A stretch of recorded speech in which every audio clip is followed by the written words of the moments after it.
Starting over.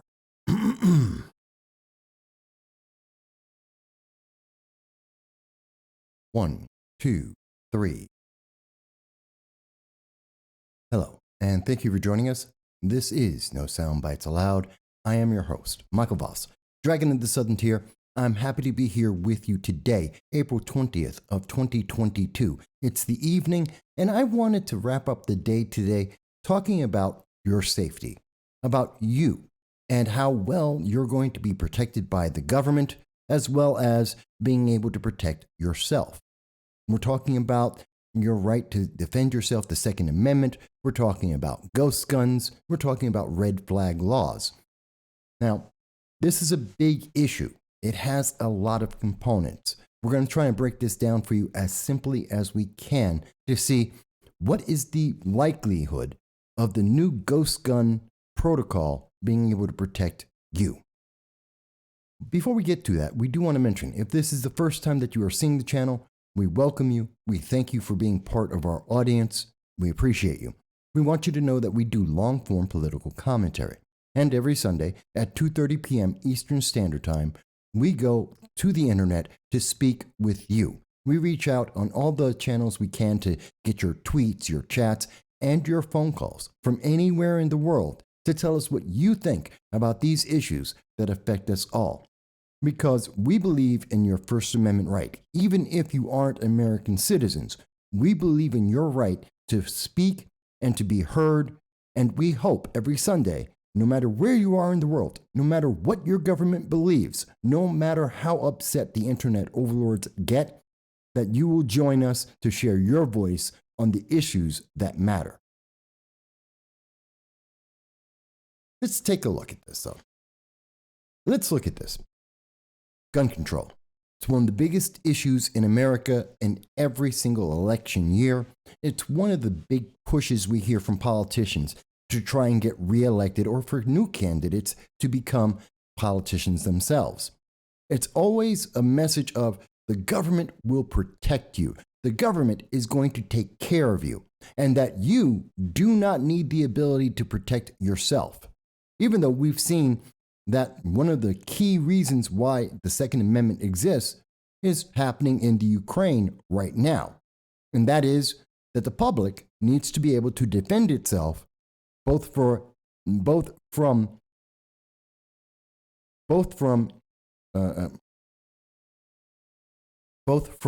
dangers domestic and foreign. But let's focus on the United States at the moment. Let's look at what's happening around this country.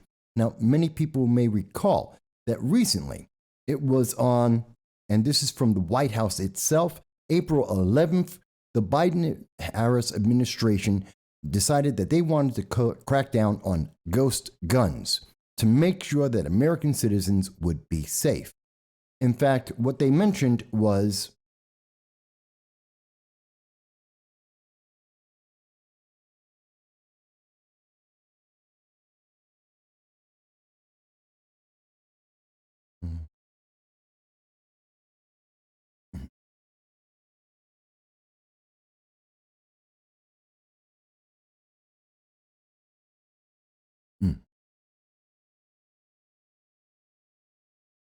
what they had said at the time was, quote, "Today, the President and Deputy Attorney General will also announce that the U.S. Department of Justice has issued a final rule to rein in the proliferation of, quote, ghost guns," end quote. Unserialized, privately made firearms that law enforcement are increasingly recovering at crime scenes in cities across the country. Last year alone, there were approximately 20,000 suspected ghost guns reported to the ATF as having been recovered by law enforcement in criminal investigations, a tenfold increase from 2016. Because ghost guns lack the serial numbers marked on other firearms, law enforcement has an exceedingly difficult time tracing a ghost gun found at a crime scene back to an individual purchaser. Now, this is an important quote because the White House is citing a number here, 20,000 suspected ghost guns. That doesn't mean there were actually 20,000 ghost guns. That's not correct. they're using a play of words here. They're saying it's suspected guns, and they give you a link so that you can see the citation they are making. Let's go to that now. The site cannot be reached. Let's refresh. You can't, because there is no information. So the White House itself is providing you information that it cannot corroborate. And this is, again, coming from the White House itself. This is a citation that has been covered by 97 different news media sources from the left, the right, and the center, internationally as well. That's kind of curious, because you have to wonder, why is it that the United States government is trying to cite a source that they will not provide to the public? Information that's supposed to be backing up this surge of a problem. But is it really a surge of a problem? Does it really address the concern of crime in the United States and the safety of American citizens? This is an important question. And actually, let's take a look at this, because we know this is an issue. Matter of fact, most recently, today, we just saw an announcement coming in from Coleon Noir. And he just released a video tonight talking about something that happened in Texas. Let's take a listen. So a woman in Texas was robbed at knife point while at an ATM. Fox News reports terrifying video shows a Texas woman being robbed at knife point in broad daylight while she was withdrawing money from a Houston ATM, police said. Video further shows the man pointed the knife at the woman, then reached into the vehicle before pulling away as she appears towards him. Authorities said the woman was using an ATM at the 2800 block of Gessner Road around 5:10 p.m. when the stranger appeared while pointing a knife at her. So, long story short, once they ban guns, they'll be trying to ban the next effective means of protection. Criminals don't stop at being criminals because you pass a law on a piece of paper. Too many people live in a fantasy world where they truly believe they can ban their way to utopia. This dude robbed a woman at knife point in one of the most pro-gun states in the country. That should tell you something. Pro-gun, anti-gun, kind of gun, sometimes gun, doesn't matter. Regardless of what your tactical ideological persuasion is, criminals are gonna do criminal shit. Besides, do you really think that when this dude pulled his knife on this woman that she thought to herself, oh, thank heavens, I'm glad he used a knife to rob me instead of a gun. Thank you, Joe Biden, for all of your gun control laws that made this man rob me with a knife instead of a gun. Well, there you go. It sets the tone perfectly, doesn't it? Gun control laws aren't making people safer. And this is just one example over and over again. We've covered Eric Adams talking about how his anti-gun unit should be enforced. We've already covered recently how Eric Adams, the progressive mayor of New York City, was talking about an anti-gun unit to be able to try and protect. It was recently that we covered that the progressive mayor of New York City, that's Eric Adams, how he put out a video on Twitter talking about a mother who was being robbed at gunpoint and saying, well, we need to get the guns off of the street. Not talking about the robbery itself. He wasn't concerned that a mother was being robbed with her child beside her. He didn't address the fact that the crime of robbery was the problem, and the fact that there was a gun is secondary to the violent crime that took place. Now here we go, and we see in Texas that a woman is being robbed at knife point. Well, the gun control has nothing to do with that. The problem is, again, she's being robbed. And the problem is the underlying crime. It has nothing to do with the weapon that was being used. And as Coleon pointed out, we should say, oh, look, Biden's doing so great. This criminal used a knife instead of a gun. Does that really matter? The problem is that the crime was being committed. A weapon was being used. People were being endangered. Does it make it any better whether they used a gun or a knife? Because does that change anything? Not at all. But we need to understand that the Biden-Harris administration, they're desperate for a win for the 2022 midterm elections. Democrats across the nation, whether looking for a first-time win or re-election, they're desperate for some target, some subject that they can use to try and justify the public re-electing them. And as is often the case, gun control is that issue. To tell people, you're going to be safe if you just elect us and give up a little bit of your freedom, and we're going to make you safe. This is an old story. We've been talking about this for a long time. And as you can see on our channel, we've been talking about gun control for over a decade. And we have looked at things like the New York SAFE Act, red flag laws, and now the ghost gun controls. And we're trying to understand what's making us safer. Because we have heard the same promise for 4 decades. Don't worry, give up a little bit of your freedom. We're going to take away some of your rights, and you will be safe. You'll be safe from mass shootings, school shootings, and crime. All we have to do is take away those guns. All we have to do is punish lawful gun owners. And case after case after case, that's not true. You think we may be wrong. Okay. Well, back in 2019, March of 2019, we've been talking about red flag laws. In fact, we had been talking about it from as early as 2018, as there was legislation facing New York State. And we said, what are the reasons why we don't see the red flag laws actually working? Well, in fact, it's because the cost in dollars and manpower. We don't have the manpower nor the cost to be able to try and remove firearms from everyone in the United States. 165 million people who own firearms. There was another reason. Criminals and the deranged don't care. In fact, we just saw that in colonial.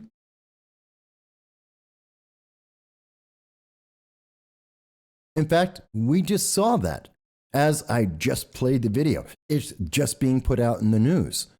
Criminals don't care. Yes, this criminal was using a knife. And with Eric Adams, they were using a gun. They're still committing robbery in the middle of the day. They don't care. So again, this is another example. We know we were told that not only would we be protected from mass shootings and crime in general, red flag laws would stop suicides. And we know that the red flag laws target, in terms of mass shootings, the wrong people. They're not targeting people who do mass shootings. They target people who are much older, a very different group of people. Plus the consequences of it, where every state is able to take children away from parents.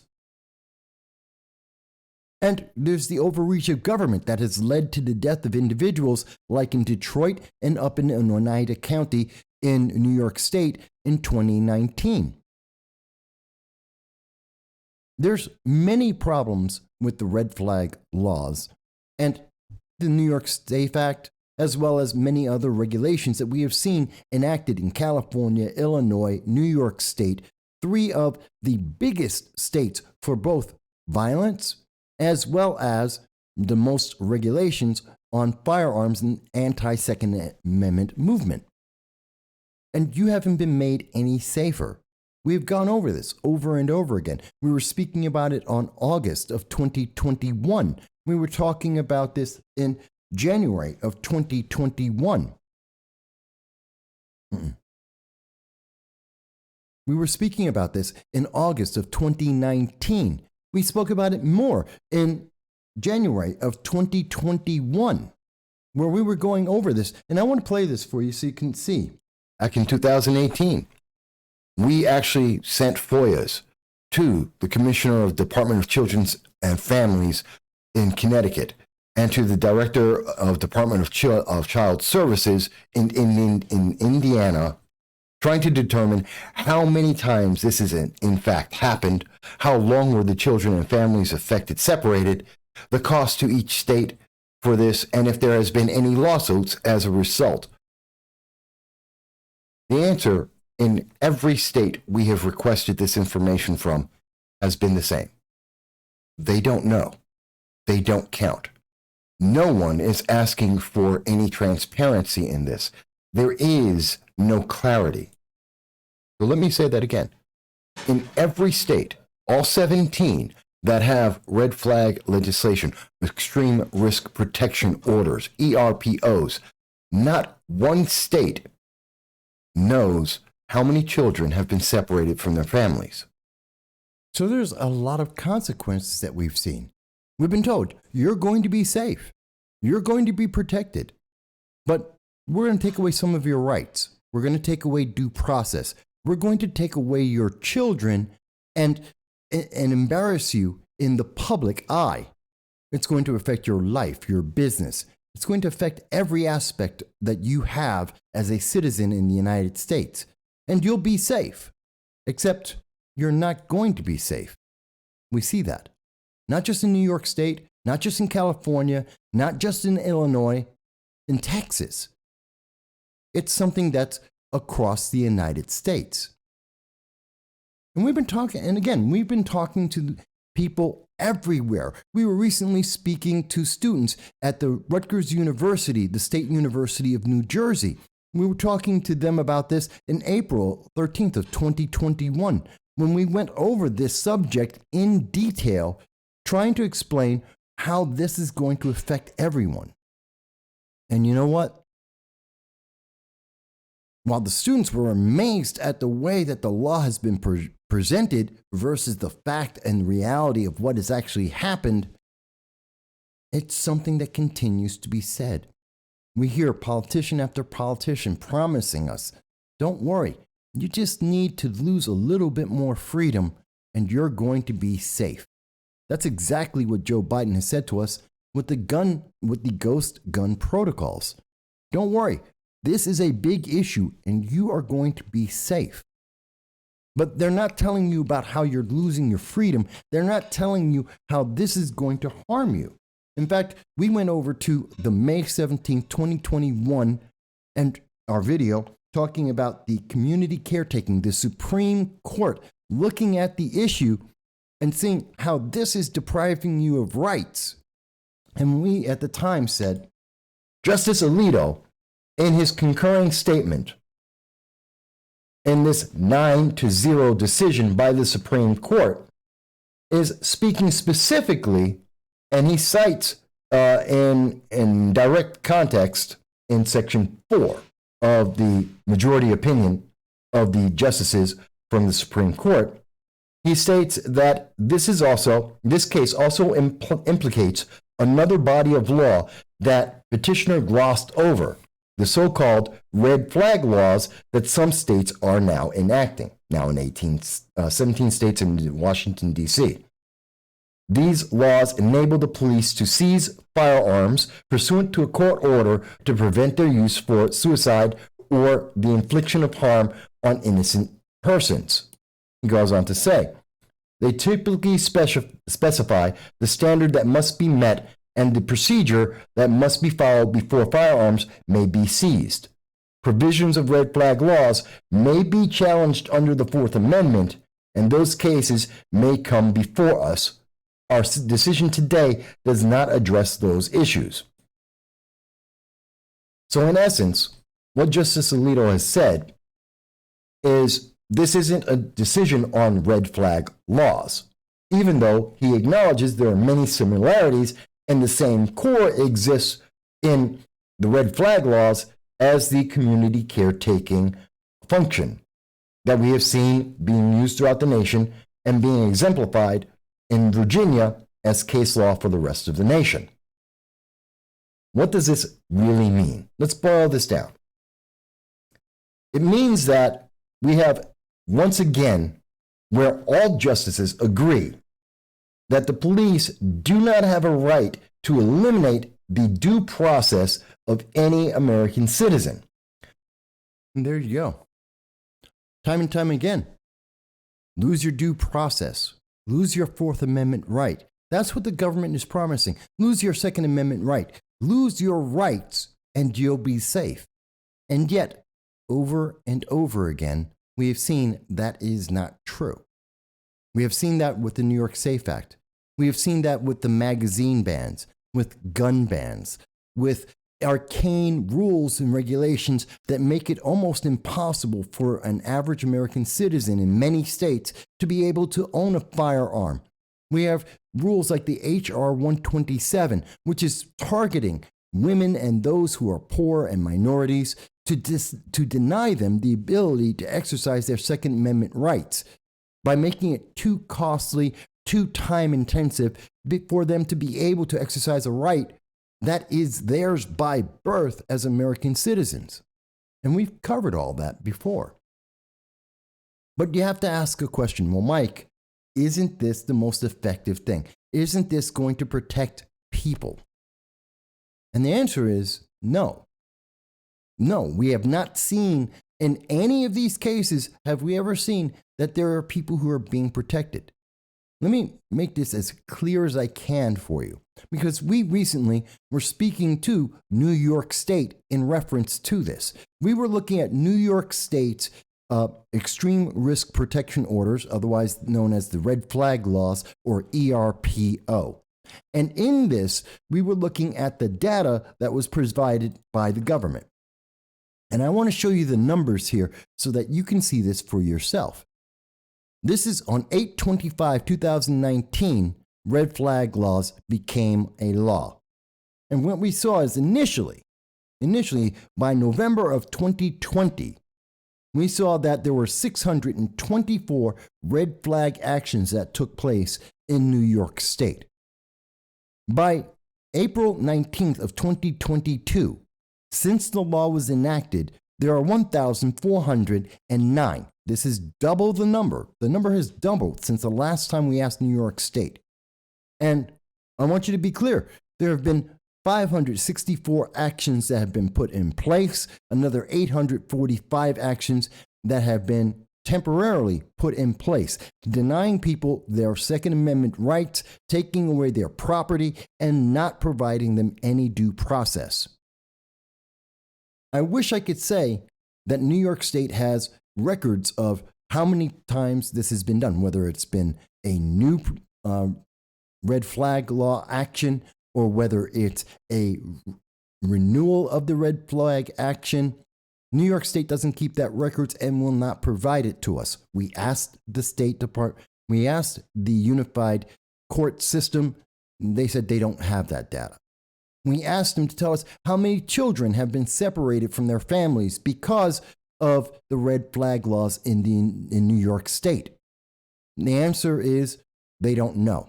They don't keep those records. They're not able to answer any real significant answers on the consequences to the individuals. But what they will tell us is, well, see, you've been made safer. Aren't you happy? You're safe now. Except that's not really true. You see, if we actually look at the data, and again, I'm looking at this. This is from the New York GIV, the Gun Involved Violence Elimination Initiative, known as the GIVE report. And we go over this almost every single year for the last 10 years. And we want to show you this. This is data as of March 31st of 2022. We're looking at what is the status right now in New York State in the top 17 cities and comparing that over the last decade. So what do we see here? Shooting incidents, shooting victims, and individuals killed 2022 to date across New York State. It's been 209 individuals. We're down by 10, which is a reduction of 4.6% versus 2021.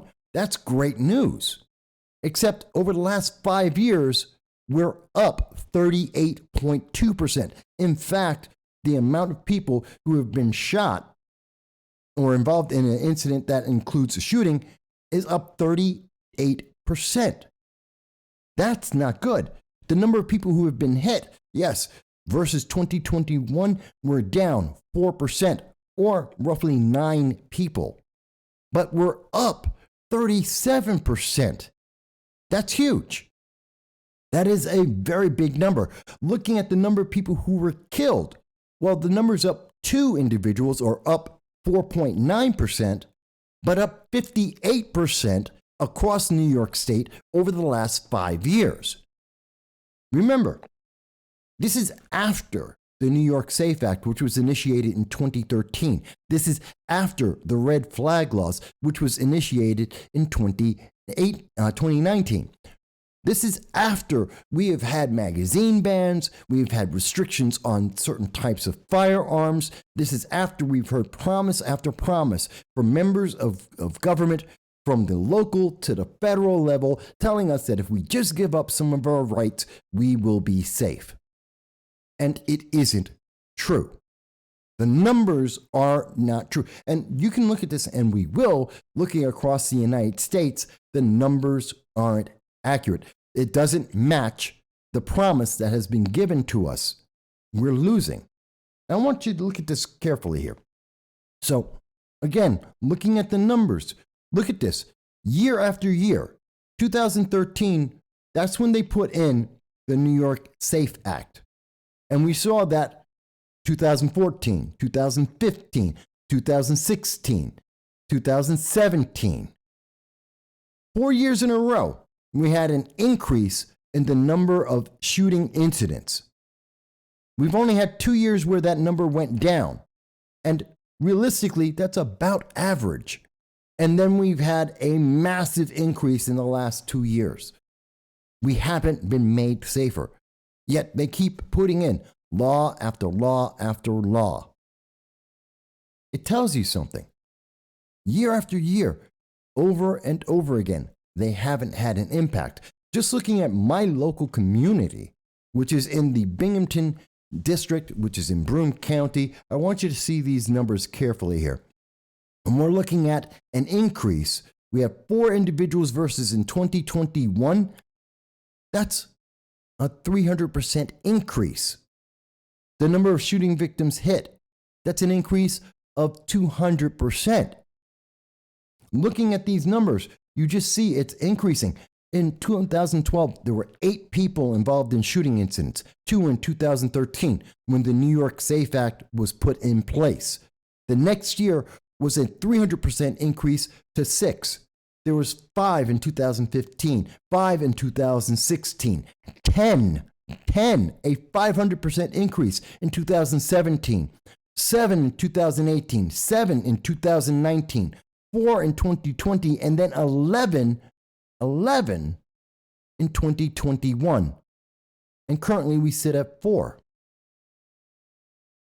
I want to make sure that this is all clear for you, that we are seeing these numbers increase over and over again. But you've been promised you will be safe. It's just so deceptive. And remember, we've seen that the number of people who have been, who've had red flag actions put against them, well, that has doubled since 2020. So there's more red flag actions that are happening that are supposed to protect you from mass shootings. They're supposed to protect you from gun violence, and they're supposed to protect you from suicides. And we're going to go over that. And we've seen that red flags exist in 18 states and the District of Columbia, D.C. Is that helping? Let's take a look. Well, and again, I'm going to show you this as clear as I can. These are the numbers from the United States Federal Bureau of Investigation. These are the numbers from the FBI, the Federal Bureau of Investigations. This is their crime data report. And we're looking at the entire United States from 2010 to 2020. And we're looking at the expended homicide. Look at that. We've seen that since 2010, there has been, it's getting close to a double. We've seen an increase of over 5,000, almost 25% increase in the number of homicides in the United States. That's after the red flag laws. That's after magazine bans in California, Illinois, New York State, and many other states. That's after 18 states put in red flag laws, and in Washington, D.C. So we're seeing that it's not working. And when we look at the numbers here, we see knives, 17,383 people were killed by knives. But we're told that the biggest danger you have are actually rifles. Rifles, remember, what have we been told over and over again? AK-47s. That's what we hear from Beto O'Rourke, the fake Hispanic in Texas right now. He wants to take away your AR-15s, your AK-47s. We heard that Kamala Harris, when she was running for president in 2019 and 2020, she told us that she would institute gun executive orders to take away our rights and to take away our, quote, assault weapons or assault rifles. In other words, a common semi-automatic rifle that 100 million people in America own. And what's the biggest problem? Is the problem really the rifles? No, it's not. The biggest problem is actually knives. 4 times as many people, actually almost 5 times as many people, are affected and killed by knives than rifles, even though we're told that's the biggest threat to America. It's not even shotguns.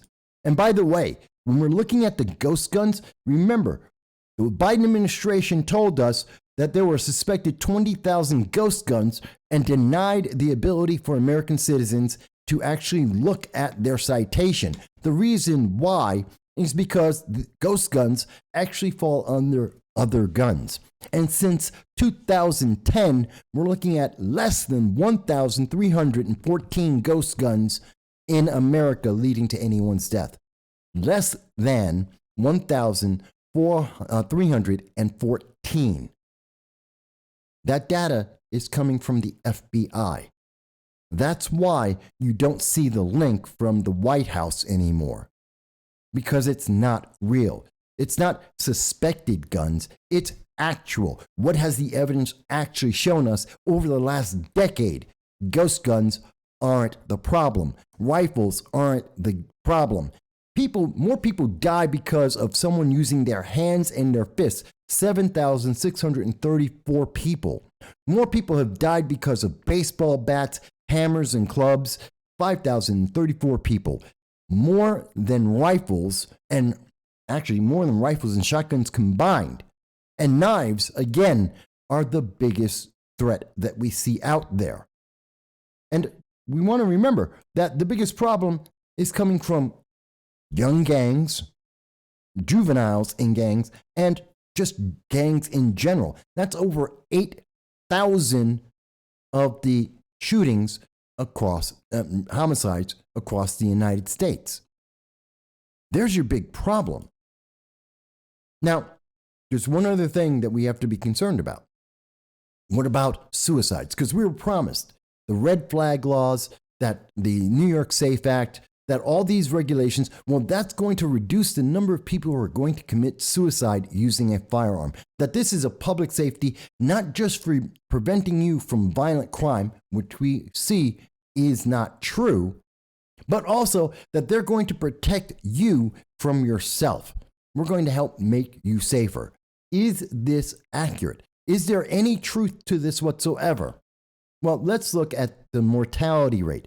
And I am looking at the CDC, the Centers for Disease Control and Prevention, their numbers on the National Center for Health Statistics on suicides by state.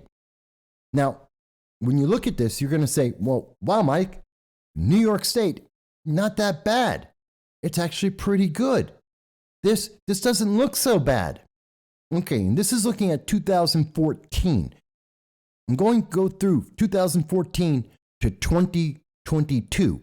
Now, I want you to notice something.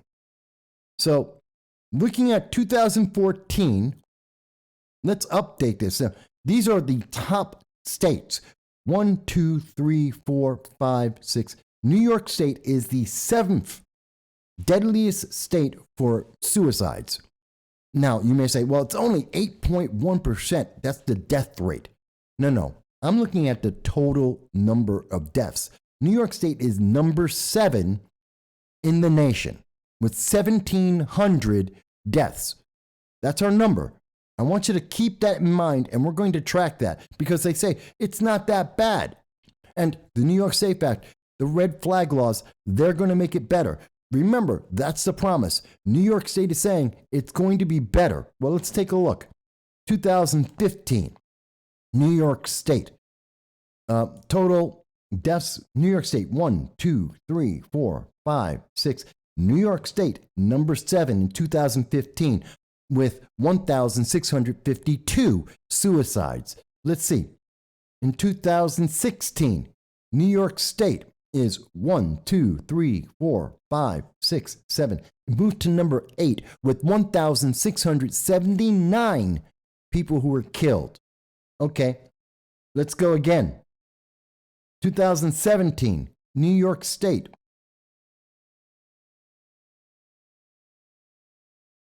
New York State, 1, 2, 3, 4, 5, 6, 7. Number 8 again, 1,696 suicides. Okay, 2018. Let's look at it again. 1, 2, 3, 4, 5, 6. New York State, number 6 on suicides, 1,723. 2019. 1, 2, 3, 4, 5, 6. New York State. Again, number 6, 1,705 people who died because of suicide. 2020.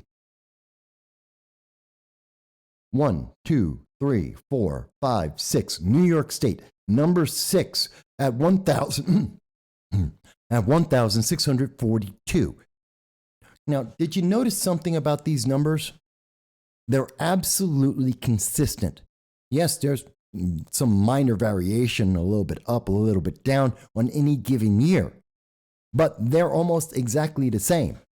This is after having the New York SAFE Act. This is after having red flag laws. This is after having magazine bans and restrictions on the type of firearms that you can own in New York State, handguns and rifles. The same kind of laws that were passed in California, which has consistently been number 1. Same kind of laws that we see in Illinois. The same kind of laws that we see in Maryland and Detroit. This is in Michigan. We see the same numbers year after year. It's not decreasing. You are not being protected. These red flag laws are not doing what they say. And again, this was the promise that was made to you, that the red flag laws, they were going to take care of this, that they were going to stop people from being able to commit suicide with firearms. And they doubled the number of people who were being affected by red flag laws in New York State. From New York State, this is their data. And yet, it's had no impact. It hasn't statistically had any serious change, even years after the fact. I'm not trying to say, well, they didn't make a difference in a single month. This is after years of data. And yet we keep getting told the same thing. Don't worry, you're going to be safer. This is going to make you safe. And yet it never, ever does. When you're looking at red flag laws, when you're looking at the New York SAFE Act, when you're looking at magazine and gun bans, when we're seeing that like in HR 127 from Representative Sheila Jackson Lee, these things aren't making you safer. The government isn't helping you. Just as we saw earlier today from Colin Muir talking about what happened in Texas. You're not being made safer.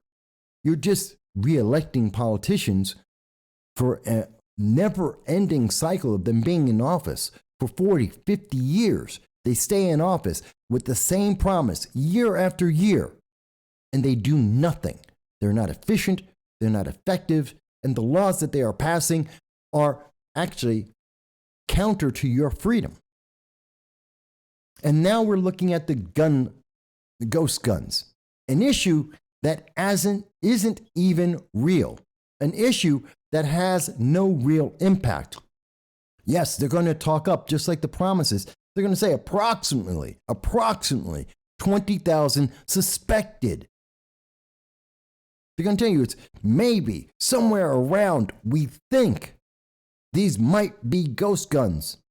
And then we actually get the data that comes from the government itself, and we find out that the actual number is less than, and again, I want to be very clear about this, it is less than 1,314 ghost guns in 10 years, according to the FBI, because it's not a concern, because it's not real. But they can't come back to you and say, well, we just need a New York Safe Act across the nation. We just need to do magazine bans, which are unconstitutional. We just need to restrict your Fourth Amendment and your Second Amendment rights, which is unconstitutional. They just want to restrict what kind of firearms you can own, like Beto O'Rourke and Kamala Harris have promised.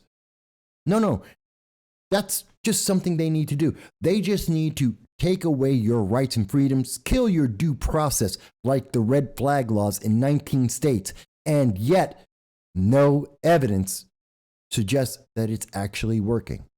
It's not doing what they promised you, because it never was going to. Because criminals don't care. We've known that for a long time. And we told you that for a long time. Again, we'll go right back to what we were saying back in March of 2019. We told you, criminals in the deranged are unfazed by these changes. They don't care. They have never cared. And we have seen the data, decade over decade, year over year. It doesn't matter to them because they don't follow the law, because they're criminals and they are criminally insane. I mean, that's the only way to describe someone who does a mass shooting, whether it's in a Walmart or whether it's at a school, doesn't make a difference. Someone who thinks the only answer in their life is to kill multiple innocent individuals, well, that's someone who's absolutely deranged. Whether they're doing it for a religious reason and making them a terrorist, or whether they're just doing it because they're crazy or they want to commit a crime, it doesn't make a difference.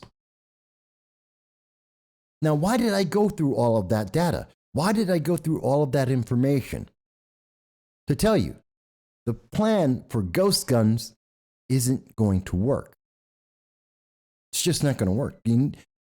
Listening to the Biden-Harris administration make yet another false promise to you, a claim they know will not have an impact because the very criminals that they're trying to highlight don't care. Criminals don't care. And this does not affect the criminals whatsoever. And they know it. They know the truth. But they're lying to you because this is an election year. And nothing sells better than feeling like you're safe. Not being safe. Not being able to protect yourself. No. Feeling like you are safe. Having the illusion of safety. Well, that's a great way to get votes. It's a great way to manipulate the public without providing them anything. That's why we're hearing about ghost guns today. An issue that isn't important to anyone. It doesn't matter. It's not a real problem, according to the FBI. It's not a real problem in any state. No, that's not the problem. Crime is a problem, and crime is up, and homicides are up. More people are being affected by that over the last several years, and we have every reason to believe that it's still going to be a higher than average number this year. And nothing that they have offered is going to change that. Ghost guns have no reason for us to believe it's going to make you safe. It's not going to reduce the number of suicides. It's not going to protect you. It's not going to stop the moms in New York City who are being robbed. It's not going to stop the woman in Texas who is being robbed. It's not going to stop people from being robbed and killed in Chicago, in Detroit, in Maryland, across the country. Pick your city. We want to be honest and we want to be fair. There is nothing that would be better than to see that we are wrong. We would love that for the first time in 40 years, the government actually did something that actually had an impact. But they're targeting ghost guns and they're targeting law-abiding American citizens who are 99.94% law-abiding and not a problem. We have no reason to believe that they're going to make your life any safer. We have every reason to believe that they're going to make you less free. Is that trade-off worth your vote in 2022? Again, we're not telling you to be a Republican or a conservative or a libertarian. We're not asking you to be any political party, and we're not telling you to vote for any candidate. What we are telling you is that worth your vote? To feel safe rather than being safe. Because when you put the Ghost Gun Initiative, this executive order, up against the red flag laws, when you put it up against the New York SAFE Act, when you put it against magazine bans and actual firearm bans across the nation over the last 40 years, you're not safer. It's not protecting you. It's not helping you. It's like defunding the police. And we have seen in state after state, city after city, everywhere that they defunded the police and fired police officers, because that was the goal, no matter what they called it, no matter how they worded it, the result was that they had less police and crime was up. And now they're trying to hire those police back because the promise isn't reality. But it's up to you. You can vote for anyone that you want to. Now, if you think that our data is incorrect, if you think the information that we have provided is somehow incomplete or out of context, we ask you, tell us why. Tell us what you think. We've looked at the White House. We've looked at New York State. We've looked at the CDC. The data seems to speak for itself. But you can tell us if you think we're wrong. We look forward to hearing what you have to say about this, and we look forward to seeing you every Sunday at 2:30 p.m. Eastern Standard Time. We also do want to mention that this Sunday, we do expect to be, this weekend, we will be covering a protest in Albany. We will be going to Albany on Saturday and Sunday, the April 23rd and 24th, and we expect to be covering the protests in Albany. We invite you to join us. We know that Larry Sharp will be there. Andrew Giuliani will be there speaking at the event. We're going to be going live on that so that you can see exactly what is happening and have full coverage, not the edited coverage that will come from the mainstream media. So we hope you'll join us for that as well. And we look forward to speaking with you again very, very soon. Thank you.